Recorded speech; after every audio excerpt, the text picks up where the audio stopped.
요한복음 1장 9절부터 18절까지의 말씀 교독합니다. 9절 제가 먼저 읽습니다. 참빛 곧 세상에 와서 각 사람에게 비추는 빛이 있었나니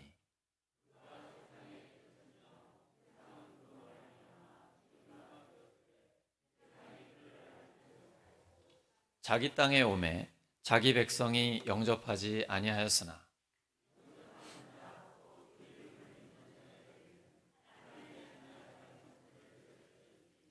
이는 혈통으로나 육정으로나 사람의 뜻으로 나지 아니하고 오직 하나님께로부터 난 자들이니라. 말씀이 육신이 되어 우리 가운데 거하심에 우리가 그의 영광을 보니 아버지의 독생자의 영광이요 은혜와 진리가 충만하더라. 요한이 그에 대하여 증언하여 외쳐 이르되 내가 전에 말하기를 내 뒤에 오시는 이가 나보다 앞선 것은 나보다 먼저 계심이라 한 것이 이 사람을 가리킴이라 하니라. 우리가 다 그의 충만한 데서 받으니 은혜 위에 은혜로라.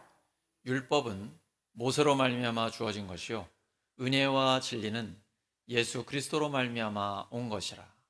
본래 하나님을 본 사람이 없으되 아버지 품속에 있는 독생하신 하나님이 나타내셨느니라. 아멘. 아멘. 복음과 공동체 세 번째 시간, 은혜의 영성, 은혜의 영성이라는 제목으로 하나님의 말씀 전하겠습니다. 제가 2박 3일 여의도에 세미나를 다녀왔는데요. 그 세미나에서 가장 많이 배운 것이 은혜의 영성이었습니다. 하나님의 은혜를 받은 우리가 은혜를 나누며 베푸며 그렇게 살아가는 것이 바로 그리스도인의 삶이다라는 것을 말씀을 통해 또 그 말씀을 따라가고 있는 목회자를 통해서 배우게 됐습니다. 오늘 본문에 보시니까 우리의 주님 예수님께는 은혜와 진리가 충만하죠. 예수님은 그것을 삶으로 보여주셨습니다. 하나님은 영이시기 때문에 우리가 하나님을 알 수 없고 볼 수도 없잖아요. 그런데 하나님이 사람 되어 오셔서, 즉 말씀이 육신이 되어 오셔서 우리에게 하나님을 그대로 보여주셨습니다. 삶으로, 말씀으로. 요한복음 8장에 보시면 가늠하다 현장에서 잡힌 여인이 가운데 옷이 풀어헤쳐진 채로 와 있고 주변에는 남자들이 돌을 들고 씩씩거리면서 서 있습니다. 왜냐하면 율법에 의하면 돌로 쳐서 죽여야 되거든요. 가늠하다 잡혔으니까요. 예수님께서 너희 중에 죄 없는 자가 먼저 돌로 치라. 이 말씀 한마디에 한 사람 한 사람 돌을 다 놓고 그 자리를 떠나게 됩니다. 마지막에 남은 건 그 여인과 예수님밖에 없었죠. 예수님이 나도 너를 정죄하지 않는다. 가서 다시는 죄를 범하지 마라. 이것이 예수님의 마음이고 예수님의 은혜입니다. 사람들이 하나님을 잘 모르잖아요. 구약에 보면 율법이 주어졌고 그 율법대로 살려고 하다 보니까 너무 엄격해진 거예요. 안식일을 지키라고 하니까 안식일에는 일정 거리 이상은 걷지도 못하게 합니다. 심지어 화장실에 가면 휴지가 필요하잖아요. 그날은 휴지를 푸는 일도 못하기 때문에 하루 전날 다 풀어가지고 이렇게 싹 걸어 놓습니다. 너무하잖아요. 예수님께서 하나님 그런 분이 아니다. 하나님은 은혜의 하나님이야 라고 보여준 게 바로 누가복음 15장의 탕자의 비유입니다. 둘째 아들이 아버지 유산 가지고 외국 나가 허랑방탕 다 써버리고 거지꼴이 되어 들어옵니다. 근데 이 아들에게는 율법적 영성이 있는 거예요. 내가 어찌 아버지의 얼굴을 볼 수 있겠나. 난 이제 아버지 아들도 아니다. 난 죄가 너무 많아. 아버지가 받아주시면 그냥 한 명의 노예로, 종으로, 하인으로라도 살고 싶다. 그러면 먹고 살 수는 있을 테니까. 근데 이대로 거지로 있다가는 굶어 죽게 생겼으니까 아버지밖에 나에겐 없다. 그러나 내가 아들로 불릴 그런 자격은 없다. 이렇게 생각합니다. 큰아들은 어때요? 똑같이 율법적인 영성입니다. 이 사람 너무 착하게 바르게 살아요. 아버지 곁에서 충실하게 일을 합니다. 그리고 뭐 자기를 위해서 자기 친구들을 위해서는 쓰지도 않는 거예요. 근데 어느 날 유산 갖고 떠나버린 그 동생이 거짓골이 돼가지고 돌아오는 거예요. 너는 우리가 받을 수 없다라는 것이죠. 너같이 우리의 재산을 말아먹은 자는 받아들일 수 없다라는 거예요. 너는 호적에서 파버려야 돼. 넌 내 동생도 아니야. 도저히 받아들이지 못하는 율법적 영성을 갖고 있습니다. 예수님은 그게 아니라는 거예요. 하나님이 바라시는 건 그런 태도가 아니라는 거예요. 그때 등장하는 분이 바로 아버지죠. 아버지는 기다리고 있습니다. 언제 올까? 잃어버린 내 아들 언제 돌아올까? 저기서 터덜터덜 돌아오는 그 거짓골에 남루한 냄새나는 그 남자가 가까이 오는데 눈을 의심했는데 둘째 아들인 거예요.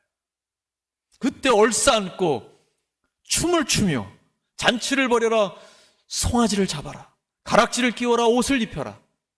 이분이 누구예요? 이분이 우리의 아버지 하나님입니다. 예수님이 이 땅에 오셔서 그 짧은 삶 33년 동안 보여주시고 했던 것은 바로 이 하나님의 마음입니다. 그것을 그냥 삶으로 다 보여주고 싶은 거예요. 인자가 온 것은 섬김을 받으려 함이 아니라 도리어 섬기려 하고 자기 목숨을 많은 사람의 대속물로 내어주려 합니다. 하나님의 사랑과 그 은혜 결국은 십자가에서 다 보여주셨습니다. 예수님의 제자는 예수님의 가르침을 받고 예수님의 삶을 본받는 사람입니다. 그래서 우리가 교회와 가정과 일터와 모든 삶의 자리에서 그 예수님의 은혜를 받은 자답게 은혜의 통로로 쓰임받는 것, 이것이 바로 하나님이 우리에게 원하시는 것입니다. 근데 우리 어릴 때부터 그런 은혜를 별로 못 받았어요. 교회에서도 선생님이 얼마나 무서웠는지 몰라요. 집에서도 마찬가지.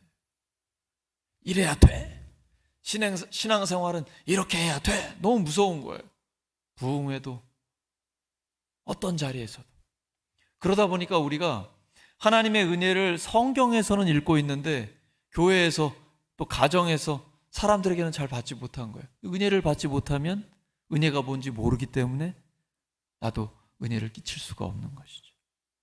근데 하나님께서 우리에게 새로운 은혜를 주십니다. 끊임없이 내가 너를 사랑한다. 네가 뭘 잘해서가 아니야. 잘못해도 괜찮아. 하나님 앞에 돌아오기만 하면 돼. 하나님은 너무 크신 분이고 언제나 우리를 안아주실 준비가 되어 있는 그런 분입니다. 뒤에 있는 것은 물어보지도 않으십니다. 우리의 죄는 모든 죄를 다 용서해 주시고 새롭게 기회를 주십니다. 예수님이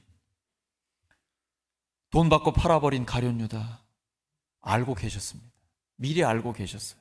근데 그의 발까지도 다 씻어주셨습니다. 예수님 모른다고 3번을 부인한 베드로, 예수님을 다 버리고 떠나버린 그 제자들, 부활하신 뒤에 다시 찾아오셨습니다. 딱 한 가지만 물어보시죠. 내가 나를 사랑하느냐?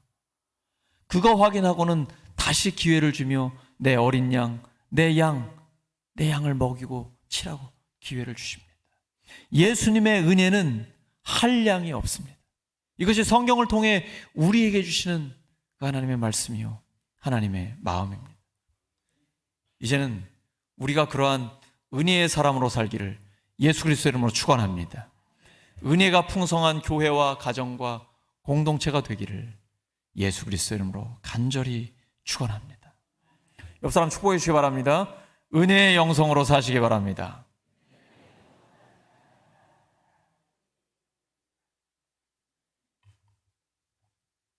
제가 2박 3일 동안 그 은혜의 영성을 받고 또 하나님의 은혜를 충만히 받고 어떻게 해야 될까? 후배를 먼저 찾아가야 되겠다.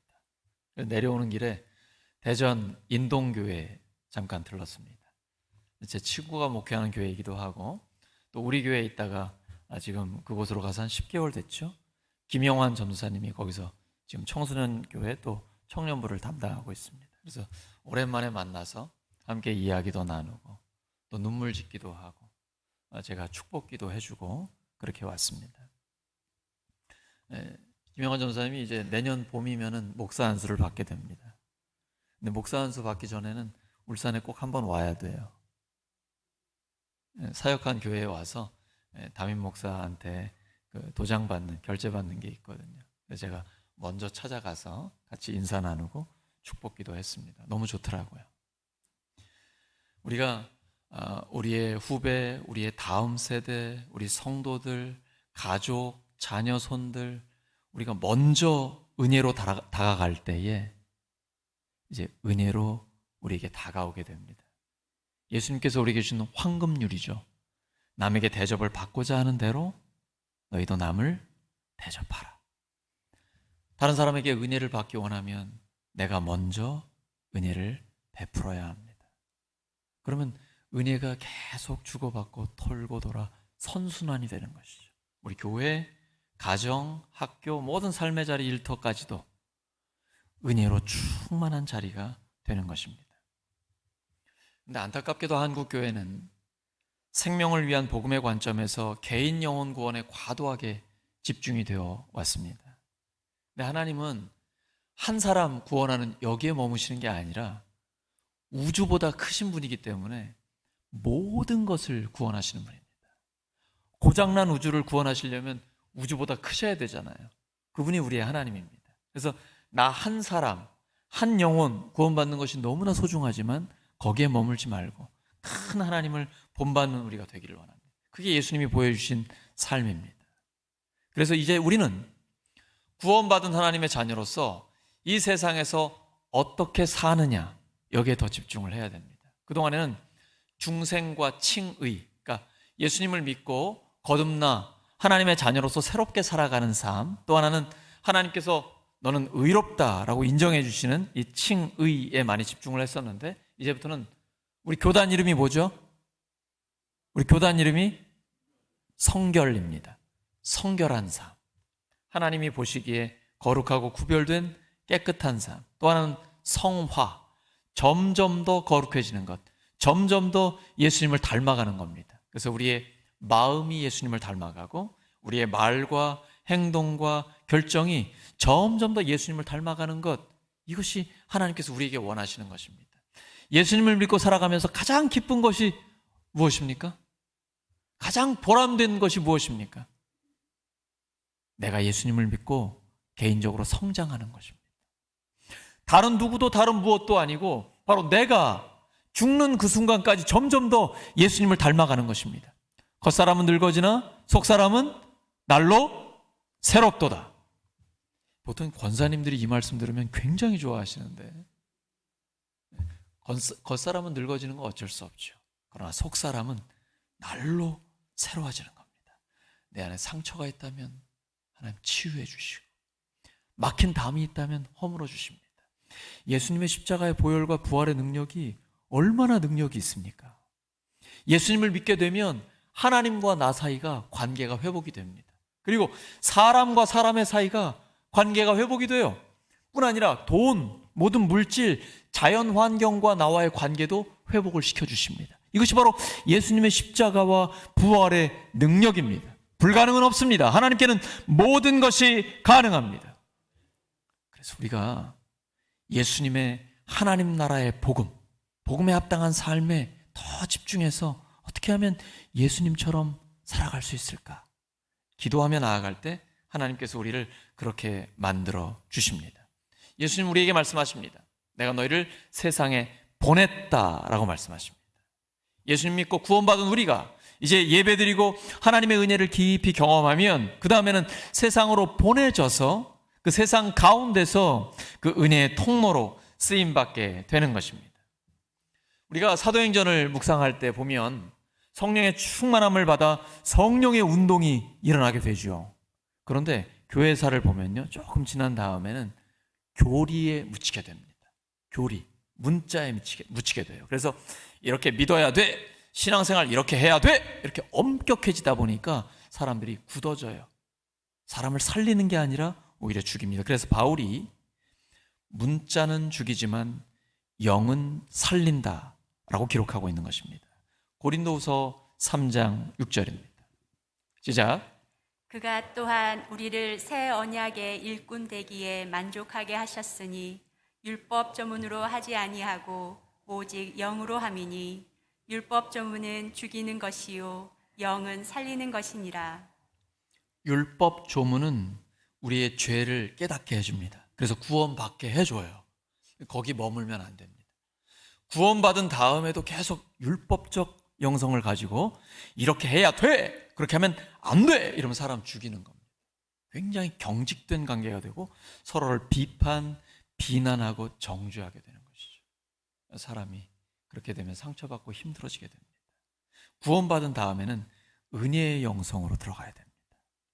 우리가 하나님의 은혜를 받았기 때문에 구원받았잖아요. 은혜의 영성으로 충만한 교회는 세상을 인도하고 세상보다 앞서가는 교회가 됩니다. 여러분, 세상 문화를 교회가 문화적으로 앞서갈 수 있습니까? 지금 유비쿼터스 시대입니다. 소위 옴니프레젠트라고 해서 어디에나 존재하는 거죠. 가상 공간에서 사람들과 관계를 형성하게 됩니다. 가장 우리 젊은 세들이 좋아하는 게 뭐냐면 연예인들이나 뭐 유명한 스포츠 선수들이나 정치인들이나 이런 사람들의 사생활을 지켜보는 거예요. 가상 공간에서 그 사람과 나와 관계는 없지만 그렇게 보면서 친밀감을 느끼게 되는 것이죠. 근데 진짜 관계입니까? 아니에요. 근데 교회는 그걸 뛰어넘어 진짜 관계를 이루어지게 해주는 겁니다. 물론 다음 세대나 요즘 세대를 돕기 위해서 우리가 다 유튜브로 설교를 또 예배를 공개하고 홈페이지도 운영하고 이렇게 합니다. 온라인에서도 가능하게 해줘요. 하지만 오프라인에서 실제로 만나서 교제할 수 있는 것을 이루어 줍니다. 세상에서 할 수 없는 것을 하게 해줘요. 그게 목장입니다. 소수의 인원들이 함께 모여서 마음과 마음을 나누는 성도의 교제, 성령의 교통하심이 그 안에 이루어지게 됩니다. 진짜 함께 아파하고 함께 기뻐하고 진심으로 위로하고 잘 되면 진심으로 축복해주는 그러한 관계가 목장에서 이루어지게 됩니다. 저 같은 경우도 교회를 자주 오시는 분들, 또 우리 장로님들, 목회자들, 가족은 항상 함께 하니까 친밀함이 있잖아요. 요즘 이제 신방하면서 제가 친밀함을 갖게 되는데, 그런 경우에는 가능하지만 멀리 계신 분들은 함께 예배드리기만 하고 잘 대화할 기회도 없잖아요. 하지만 여러분이 목장으로 모이게 되면 그 안에 깊이 삶을 나누고 마음을 나누게 됩니다. 세상적 문화, 그런 과학기술이라든지 이런 거에는 앞서갈지 못할지 모르지만 세상에 없는 문화가 교회에 있는 거예요. 그것이 무엇입니까? 그것이 바로 은혜입니다. 세상은 성과주의입니다. 결과주의입니다. 뭔가 나타나야 돼요. 돈이 있건 지식이 있건 잘생기고 날씬하건 뭐 예쁘고 그렇건 어떤 외적으로 힘이 있어야 되고 보여지는 뭔가 있어야 됩니다. 그러지 못하면 낙오되죠. 교회 문화는 다릅니다. 남녀노소, 빈부, 귀천 전혀 제약하지 않고 모두가 모이게 됩니다. 이번에 효도관광에 제가 이제 어르신들과 함께 가서 섬기려고 합니다. 그리고 어린아이들이 있으면 그 어린아이들과 함께 우리가 예수님의 사랑을 나누게 되는 것이죠. 지난 주일에 우리가 당회하면서 너무 행복했던 게 우리가 기존에 예상했고 예산을 잡았던 것보다 구제금이 더 많아졌어요. 우리 성도님들이 더 헌신해서 구제금이 더 많이 나눠지고 어려운 이웃을 돕고 그들을 실제적으로 위로할 수 있게 됐습니다. 이게 이제 출발점이 되죠. 우리 교회는 점점 더 많이 구제하고 어려운 이웃들을 동참시키는 그러한 문화가 우리 교회 안에 생기게 될 것입니다. 이게 바로 은혜의 문화죠. 세상에 없는 겁니다. 뭐 대단히 많이 뭐 맛있는 걸 드리고 물질적인 걸 엄청나게 드려서가 아니고 사람과 사람이 마음을 나누면서 은혜의 영성을 가지고 그 은혜를 나누는 것이 교회의 문화로 자리 잡게 되는 것이죠. 이러면 우리 어르신들부터 다음 세대까지 교회에 점점 더 나아오게 됩니다. 왜냐하면 세상에서 맛볼 수 없는 그 은혜를 교회에서는 경험할 수 있기 때문입니다. 우리 교회가 점점 더 이 은혜의 영성으로 충만해지기를 예수 그리스도의 이름으로 축원합니다. 예수님 믿고 신앙생활 한다는 게 세상에서 도피해가지고 거룩함을 혼자 지키려는 도피주의 아닙니다. 또 어떻게 그렇게 살아요? 세상에 순응해가지고 거룩함을 잃어버리는 순응주의 그것도 아닙니다. 하나님이 원하시는 것은 하나님의 은혜로 거룩함을 받은 사람이 세상을 변화시키는 그것입니다. 교회에서 먼저 시작돼야 돼요. 21세기의 최고의 전도는 성도가 서로를 진심으로 서로 사랑하는 것입니다. 그러면 자연스럽게 예수님을 믿는 제자들이 늘어나게 되어 있습니다. 우리 교회가 계속해서 새가족이 이렇게 오는 이유가 하나님의 은혜입니다. 우리 교회가 점점 더 사랑하고 서로를 이해하고 품어주고 은혜로 대하고 이럴 경우에 이렇게 되기 때문에 점점 더 새가족을 하나님이 보내주시는 겁니다. 영혼을 우리 교회에 맡겨도 되겠다. 하나님이 안심하시는 거예요. 그리고 주변의 이웃들도 마음이 놓이는 거예요. 울산 성결교회에 새로운 영혼이 가면 그 영혼 예수님의 죽으심과 부활의 복음으로 구원할 수 있겠구나. 오늘 우리가 읽은 본문처럼 예수님을 영접하는 자, 곧 그 이름을 믿는 자들에게는 하나님의 자녀가 되는 권세를 주셨습니다. 다른 거 아무 조건 보지 않으십니다. 세상의 조건 따지지 않으십니다. 오직 예수님을 마음에 모시고 예수님 믿고 하나님과 동행하는 사람에게는 하나님의 자녀가 되는 권세를 주신 것입니다. 이렇게 문화를 새롭게 만들어가라는 게 하나님의 말씀입니다. 창세기 2장 15절입니다. 시작. 여호와 하나님이 그 사람을 이끌어 에덴 동산에 두어 그것을 경작하며 지키게 하시고. 경작. 네, 다시 한번 시작. 여호와 하나님이 그것을 이끌어 에덴 동산에 두어 그것을 경작하며 지키게 하시고. 예, 하나님께서 사람을 만드신 다음에 하나님의 형상대로 지으신 다음에 에덴 동산에 두시고 그것을 경작하게 하셨습니다. 하나님이 우리에게 주신 것은 자연인데 우리가 그 자연을 통해 만들어내는 것은 문화죠. 그래서 문화 명령입니다. 오늘 할렐루야 찬양 때 너무 멋있죠? 감동이에요. 그 자체가 치유예요. I will follow him. 거기는 확실하게 들리더라고요. 나는 그를 따라갈 것입니다. 의지가 담겨 있거든요. 나는 그분을 따를 것입니다. 그분이 누굽니까? 예수님. 내가 예수님을 따르다 보면 자연스럽게 내 뒤를 따라오는 사람이 있습니다. 그게 바울의 얘기입니다. 내가 주님을 본받는 것처럼 여러분은 저를 본받으십시오. 내가 예수님을 먼저 본받고 예수님을 따라갈 때 자연스럽게 따라오게 되는 것이죠. 우리 교회가 이러한 문화를 만들어가는 것입니다. 그게 바로 은혜의 영성으로 살아가는 사람입니다. 예수님은 그냥 삶 자체가 은혜잖아요. 주님 만나면 눈물 나고 주의 은혜를 생각하면 감격이 있고 하나님의 은혜가 아니면 지금의 내가 있을 수가 없잖아요. 그 하나님의 은혜에 감사하니 내가 은혜로 살았기 때문에 나도 은혜로 살기를 원합니다. 근데 내가 은혜로 살면 하나님이 살리시는 역사가 나타나게 됩니다. 나를 통해 하나님이 역사하시기 때문이에요. 근데 지금 우리 시대의 세상 문화가 어떻습니까? 온통 말초신경을 자극하는 게 굉장히 많아요. 지금 유튜브 많이 보시죠? 근데 거기서 좋아요, 구독 이거 늘리려면 어떻게 해야 됩니까? 점점 더 자극적이어야 됩니다. 점점 더. 말초신경을 계속 자극해야 돼요. 성적인 부분 아니면 돈. 왜냐면 우리에게는 육체의 정욕과 안목의 정욕과 이생의 자랑이 이게 본능이거든요. 점점 더 이걸 자극하는 거예요. 이러한 우리 시대의 문화가 꼭 로마가 멸망하기 직전의 문화하고 너무 비슷합니다. 성적으로 타락한 폭력과 성적인 타락, 돈밖에 모르는 황금 만능주의, 물질 지상주의, 이게 바로 지금의 문화입니다.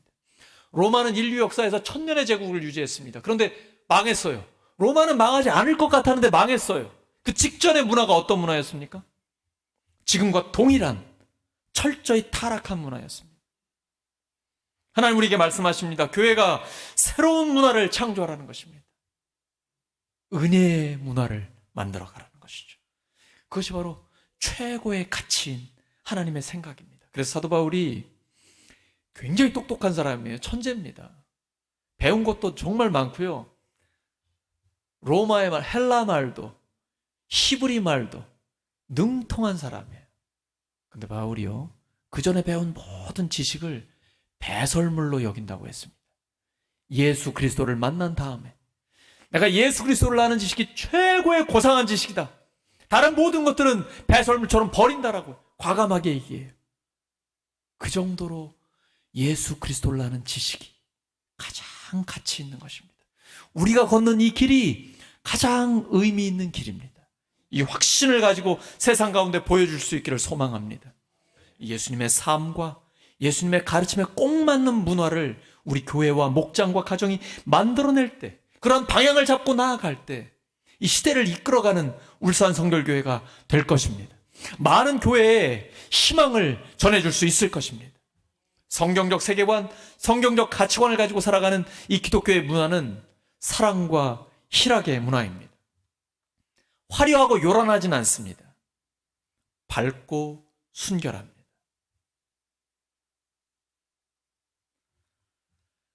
하나님께서 우리에게 그러한 가장 가치 있는 의미 있는 삶, 영원한 생명을 우리에게 주셨습니다. 시대가 빠르게 변하고 있습니다. 신앙생활은 진리는 변하지 않지만 인간의 이야기, 시대가 변하면 그 변하는 문화에 맞게 하나님의 이야기를 전해줄 수 있어야 됩니다. 진리는 변하지 않지만 그 문화, 변하는 문화에 옷을 입혀서 전해주어야 합니다. 이렇게 하지 않으면 우리 청년들과 다음 세대는 오지 않습니다.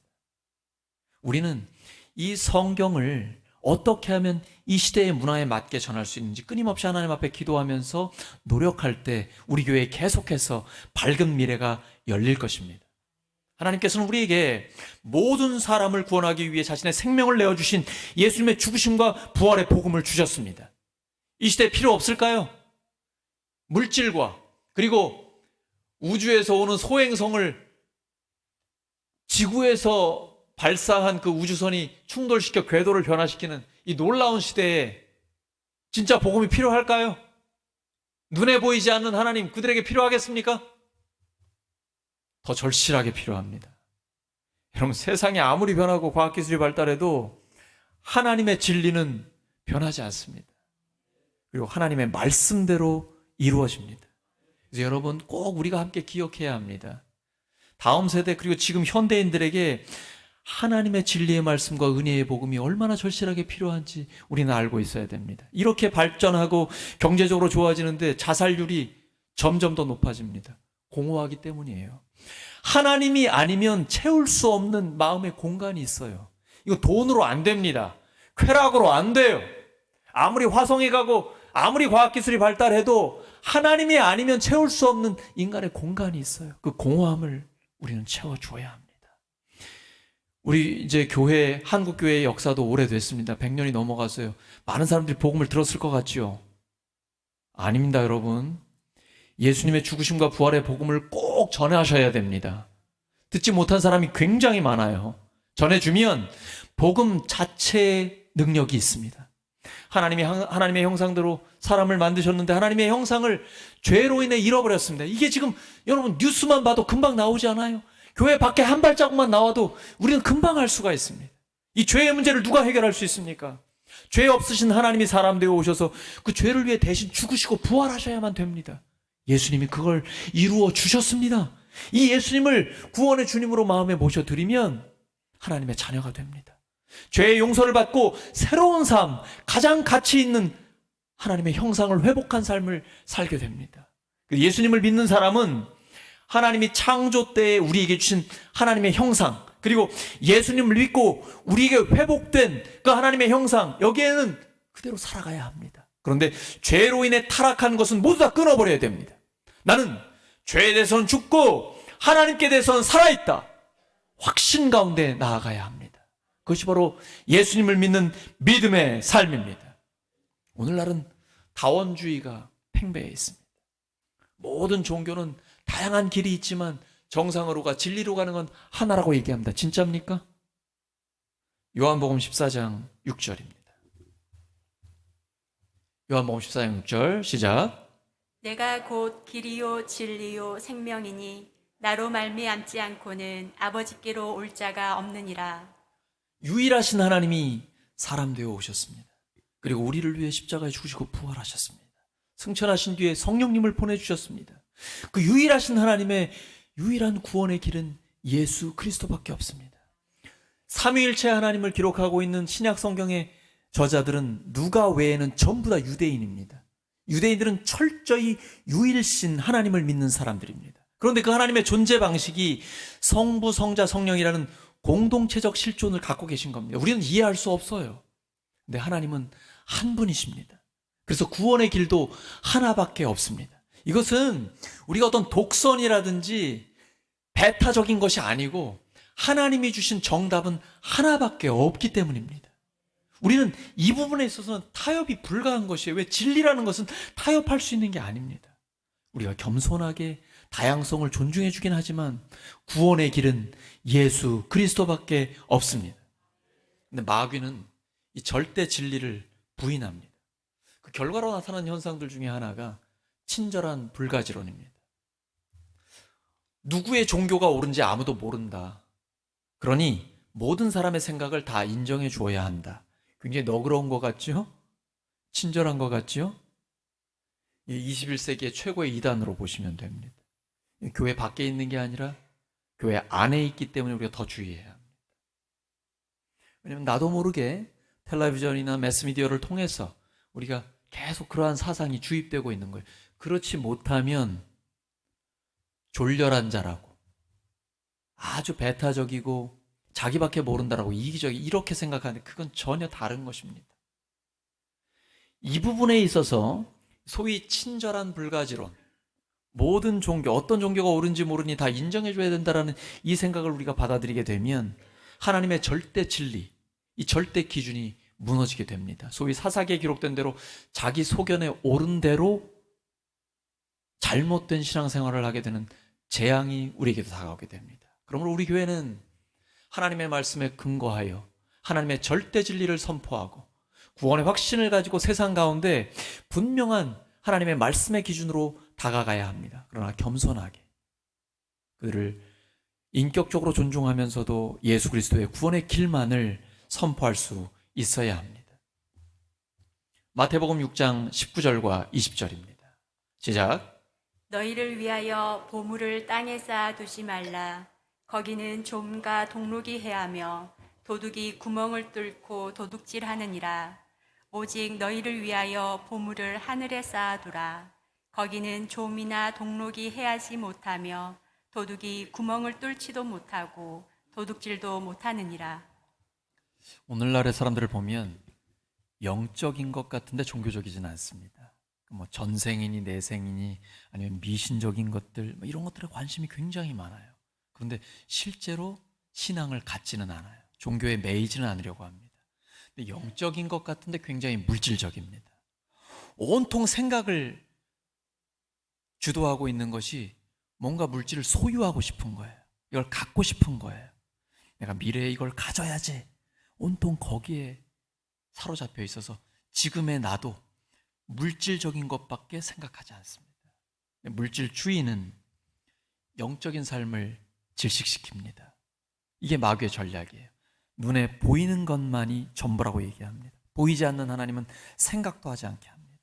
그리고 눈에 보이는 물질을 가지면 너에게 궁극적인 행복을 줄 거야 라고 끊임없이 거짓말로 우리를 유혹합니다. 예수님은 여기에 정면으로 진리로서 반박하며 말씀하시죠.